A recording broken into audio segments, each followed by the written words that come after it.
E aqui nós já damos início no módulo 2, onde nós falamos de aspectos legais.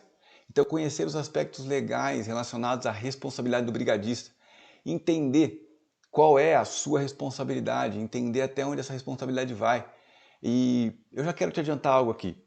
Não precise ficar com receio. Às vezes eu percebo que o brigadista fica com um certo receio em quão avançado, o quanto é essa responsabilidade de fato. E ele se preocupa com algo que muitas vezes a gente já ouviu falar, você tem uma responsabilidade criminal. Se você não fizer corretamente, você pode eventualmente vir a ser preso. E não é por aí. Fique tranquilo, fique muito tranquilo, porque a empresa, ela não tem a expectativa de que você se torne um bombeiro militar.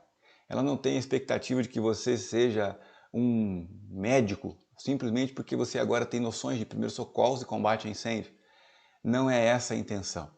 A intenção é que você seja um prevencionista de carteirinha, um prevencionista que se importa, que se preocupa com as relações de segurança do trabalho, que observa, que tem um sexto sentido aí na sua empresa, percebendo questões que muitas vezes passam despercebido por aquelas pessoas que não tiveram essa oportunidade de aprender mais sobre um tema tão relevante. Nós temos que lembrar que quando nós falamos de segurança do trabalho, nós estamos falando de proteção da vida das pessoas. Nós estamos falando de uma oportunidade de combater um incêndio e garantir que pessoas não se machuquem, ou que pelo menos menos pessoas se machuquem. Estamos juntos nesse treinamento e aqui a gente volta e vamos falar um pouco desse aspecto legal aí do brigadista. O objetivo a gente já viu, né, que é capacitar os colaboradores da empresa para atuação e prevenção de combate à emergência envolvendo incêndio, abandono de área, emergências químicas, primeiros socorros e resgate. Claro que dentro das suas limitações. Eu gosto sempre de reforçar algo aqui quando a gente vai falar de brigada. A ideia não é que você seja um super-herói, muito pelo contrário. É que você primeiro garanta a sua segurança. A gente faz uma brincadeira nos treinamentos presenciais e por que não fazer aqui? Que na brigada tem que ser visto da seguinte forma, o brigadista tem que sempre pensar assim, primeiro eu, o segundo eu e o terceiro eu. E o quarto? O quarto é a minha equipe e somente o quinto é a vítima. E isso pode soar um pouco estranho, uma falta de empatia, de amor pelo próximo, mas não é. É que se você não cuida de você, se você não se protege, se você não avalia os riscos para você, você simplesmente vai se tornar uma próxima vítima. E não é isso que nós precisamos. Então é importante entender esse conceito, entender que primeiro você tem que garantir a sua segurança, para depois poder ajudar as demais pessoas e as pessoas que estão ali em situações de emergência, precisando de ajuda. O que é uma brigada de incêndio e emergência? Então são grupos treinados, pessoas que recebem um treinamento teórico e prático para atuar em situações onde se faz necessário. Então esse brigadista de emergência, ele não atua só com incêndio. Diferente do brigada de incêndio, que é somente o fogo. O brigada de emergência é mais amplo. Ele vai contribuir em vazamentos, ele vai contribuir em resgates de espaço confinado e até mesmo resgates em altura. Claro, novamente garantindo sempre a sua segurança. Ah, mas Neylon, eu não tenho esse conhecimento, eu não fui treinado de forma tão profunda para executar um resgate em altura, não me sinto confortável. Não faça, não faça. Quero te deixar uma outra dica aqui. Novamente reforço, é interessante que você tenha papel e caneta na mão.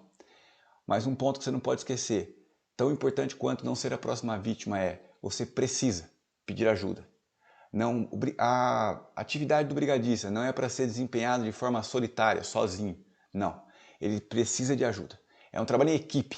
E muitas vezes você precisa pegar um telefone e ligar para o 93 ou para o ramal de emergência da sua empresa antes de começar a fazer algo. Antes de começar a atuar de fato. Porque sozinho é provável que você não resolva a ocorrência. Lembre-se, primeiro, a sua segurança. Segundo, peça ajuda. E você vai ter êxito na atividade como um brigadista. Quais são os critérios básicos para a seleção de um brigadista que a NBR 14276 nos oferece? ele precisa permanecer na edificação. Ele precisa possuir boa conduta, boa condição física, ele precisa ter um bom conhecimento das instalações, ser maior de 18 anos, ser alfabetizado, disposição para colaborar, proativo, pulso firme, uma liderança que vai ser muito útil para ele. Conhecimento prévio da matéria, estamos aqui para aprender. Responsabilidade, iniciativa, formalidade, calma e cordialidade. Veja que são vários os adjetivos usados aqui e que são essenciais para um brigadista. Talvez você olhe para isso e fale, eu não tenho todos esses predicados, mas você pode adquirir. É só ser intencional, é tomar uma decisão e não permanecer caminhando por condições. Assuma a decisão de ser um excelente brigadista, de ser um prevencionista, de ser aquela pessoa que de fato faz a diferença. E você vai ver como muito rápido você vai adquirir todos esses conceitos aqui e essas habilidades. A formação da brigada de incêndio, ela é baseada, quando nós falamos de forma geral, Brasil, na NBR 14276. Mas nós não podemos esquecer que o bombeiro ele é um órgão estadual. Então, você que está no estado de São Paulo, você vai seguir a IT 17. Você que está no Paraná, você vai utilizar também, se não me falha a memória, a NP 17. Que aqui a IT no estado de São Paulo é a instrução técnica. No estado do Paraná tem uma pequena diferença na nomenclatura, mas no frigir dos ovos é a mesma coisa, inclusive ela é muito parecida com a nossa IT aqui no estado de São Paulo. Mas nós temos outros estados, Pernambuco, que tem uma legislação diferente, que se baseia mais na NBR, e por aí vai. Você precisa conhecer no seu estado o que o Corpo de Bombeiro define para o Corpo da Brigada. Na maioria dos casos vai estar alinhado, se não todos, com a NBR 14276. A validade do treinamento ela é de 12 meses. Pelo menos uma vez a cada 12 meses é interessante que a Brigada se reúna e faça uma reciclagem. Mas, Neilon, esse é só o treinamento que a Brigada deve fazer? Não. É interessante, necessário que a Brigada se reúna de forma mais curta, num espaço de tempo menor. Talvez uma vez por mês seria o ideal, para falar das situações da empresa, para fazer simulados, para fazer treinamentos internos. É essencial que isso aconteça para uma brigada bem treinada. Os brigadistas que concluírem o curso com aproveitamento mínimo de 70% na avaliação teórica e prática, definido no anexo B, devem receber um certificado. Você vai receber um certificado pela empresa EHS Consultoria, pela nossa empresa, que você participou desse treinamento, de acordo com aquele treinamento que você fez. Como nós vimos no início, nós temos treinamentos básicos, intermediários e avançados.